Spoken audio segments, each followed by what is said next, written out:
नमस्ते दोस्तों, आज हम देखते हैं मुद्रास्फीति से संबंधित कुछ फैक्ट्स, 7-8 फैक्ट्स हैं, उसको देख लेते हैं ताकि ऑब्जेक्टिव बनाने में ये बहुत काम आती है। तो देखते हैं।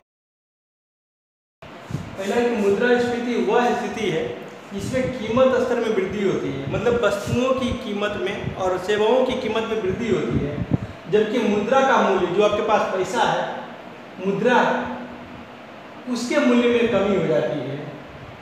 अर्थात आपको जो पैसा है जिससे आप खरीदेंगे वस्तु को, क्रय शक्ति, खरीदने की शक्ति में आपकी कमी आ जाती है। और मुद्रास्फीति वह स्थिति को, दोनों ही फैक्ट्स साथ साथ आप लेके चलेंगे कि आपके पास जो मुद्रा है उसके मूल्य में कमी हो जाएगी और वस्तुओं की कीमत में वृद्धि हो जाएगी। दूसरा देखिए, वस्तुओं की उपलब्ध मात्रा, जो बाजार में वस्तु अभी मौजूद है उसकी तुलना में मुद्रा की मात्रा में वृद्धि हो जाती है। मुद्रा की मात्रा में वृद्धि होते रहती है, लेकिन वस्तुओं की जो मात्रा है वो या तो स्थिर हो जाती है या उसका उत्पादन कम हो जाता है या बंद हो जाता है। ऐसी स्थिति में मुद्रास्फीति हो जाती है, महंगाई आ जाती है। दूसरा जो फैक्ट है, अत्यधिक मुद्रा के निर्गमन से, अगर अत्यधिक मुद्रा जारी किया जाता है तो अत्यधिक मुद्रा के निर्गमन से जो महंगाई आएगी, जो स्फीति होगा, उसको हम चलन स्फीति कहेंगे। तो चलन स्फीति ये आपको परीक्षा में पूछ लिया जाएगा, चलन स्फीति में से कौन सा है। तो अत्यधिक मुद्रा के निर्गमन से चलन स्फीति उत्पन्न होती है। दूसरा, उदार ऋण नीति के फलस्वरूप उत्पन्न स्फीति को साख स्फीति कहते हैं।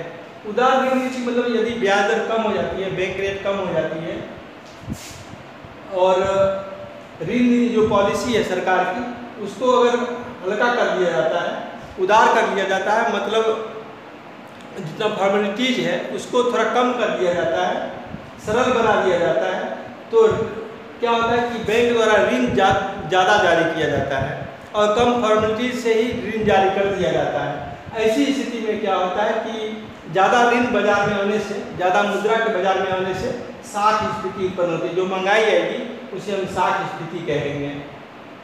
दूसरा है कि चौथा है, वस्तुओं के उत्पादन लागत बढ़ जाने के कारण, वस्तु का जो उत्पादन लागत है, जो उत्पादन होने में जो मजदूरी लगता है, जो उसका रॉ मटेरियल्स है, उसमें अगर वृद्धि हो जाती है तो उस वस्तु के उत्पादन में उत्पादन लागत में वृद्धि हो जाएगा और इससे जो स्फीति उत्पन्न होता है इसे लागत प्रेरित स्फीति कहते हैं।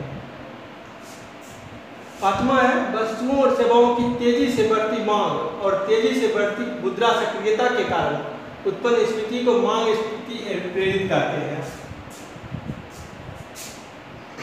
यदि बाजार में वस्तुओं की मांग तेजी से बढ़ रही है तो इससे जो मुद्रा की सक्रियता में वृद्धि होगा और इसके कारण जो स्फीति उत्पन्न होगा इसे हम मांग प्रेरित स्फीति कहेंगे।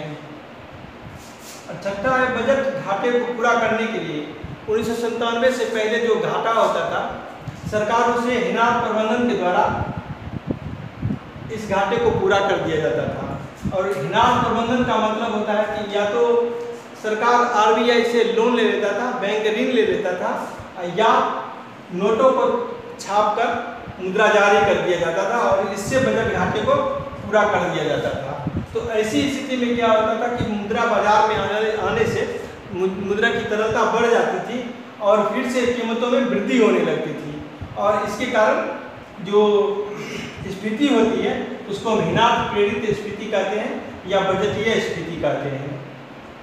सातवां है, अवमूल्यन के फलस्वरूप जो स्फीति होती है इसे अवमूल्यन स्फीति कहते हैं। जब आपके पास जो बाजार में जो सरकार के पास पैसा के मूल्य को या मुद्रा के मूल्य को कम करने की शक्ति होती है, अधिकार होती है, जिसके कारण मुद्रा का मूल्य कम कर दिया जाता है। इससे क्या होता है कि निर्यात बढ़ जाती है, निर्यात बढ़ जाती है क्योंकि वस्तुओं का जो मूल्य है वो कम हो जाता है, जिसके कारण निर्यात बढ़ जाती है और आयात क्या होता है कि महंगा हो जाता है, जिससे आयात घटने लगती है। आयात घटती है, आयात घट जाती है और निर्यात में वृद्धि हो जाती है।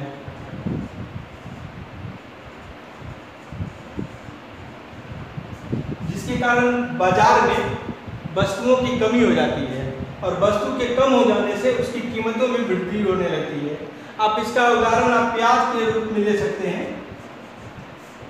प्याज का उत्पादन मुख्य रूप से महाराष्ट्र में होता है और महाराष्ट्र में उत्पादन होता है और वहाँ पर यदि निर्यात को बढ़ा दिया जाता है तो अपने देश में प्याज की जो मात्रा होती है वो कम हो जाती है, जिसके कारण प्याज का मूल्य बढ़ने लगता है और 50, 60 या 100 रुपये के आसपास करीब करीब पहुँच जाता है।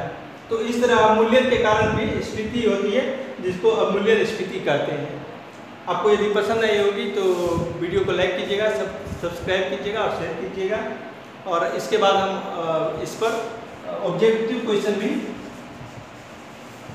लेकर आएंगे। 8वां पॉइंट देखते हैं मुद्रा अपस्फीति, जिसे हम डिसइंफ्लेशन करते हैं, और 9वां पॉइंट मुद्रा संकुचन डिफ्लेशन करते हैं।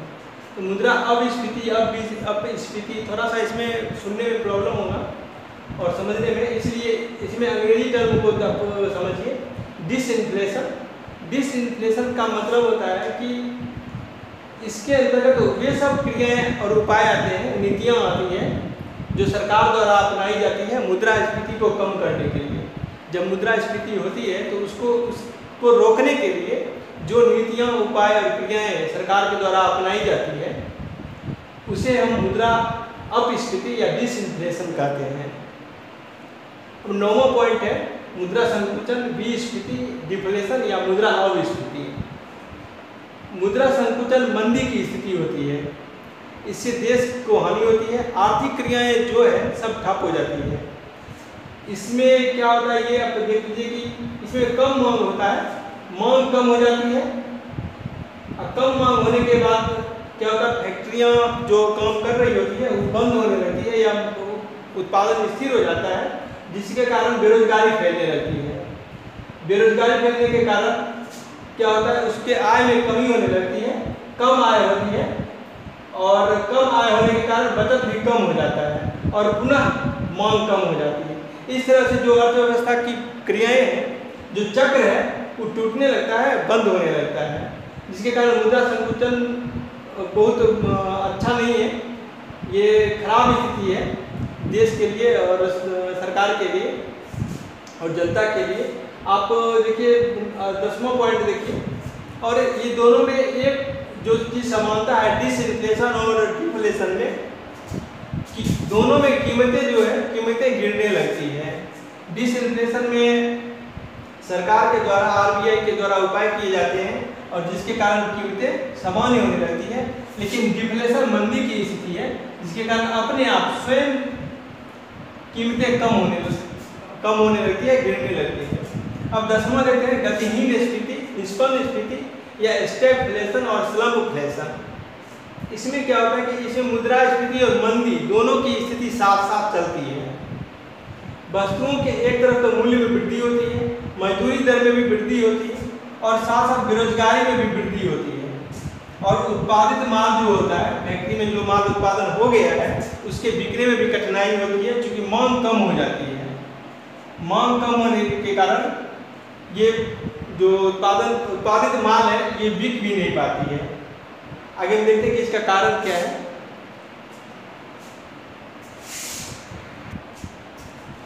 अब देखते हैं स्टैगफ्लेशन के कारण। तो हम देखें कि स्टैगफ्लेशन में क्या होता है कि मुद्रास्फीति और मंदी दोनों की साथ साथ स्थितियां पाई जाती है। इसके पहला कारण जो है मुद्रा की मात्रा में तेजी से वृद्धि, ये तो मुद्रास्फीति का कारण हो गया। मुद्रा की मात्रा में तेजी से वृद्धि, मजदूरी दरों में तेजी से वृद्धि और प्राकृतिक प्रकोप। चौथा है विदेशी व्यापार में घाटा और पांचवा है उत्पादन लागत में वृद्धि है और छठा है लंबे समय तक मुद्रास्फीति की स्थिति होती है तो फिर बाद में मंदी की स्थिति भी उसमें आने लगती है। तो ये सब जो स्टैगफ्लेशन और डिफ्लेशन, डिसइंफ्लेशन, ये सब जो टॉपिक है ये कमीशन के दृष्टिकोण से है। बीपीएससी, यूपीएससी, अभी प्रोजेक्ट मैनेजर है, सीडीपीओ है, इन सब में ये सब डेप्थ में पूछा जाता है। तो यदि आप डेप्थ में तैयारी कीजिएगा तभी कमीशन के क्वेश्चन का आंसर दे सकते हैं। तो इस तरह से आप तैयारी कीजिए और थैंक यू।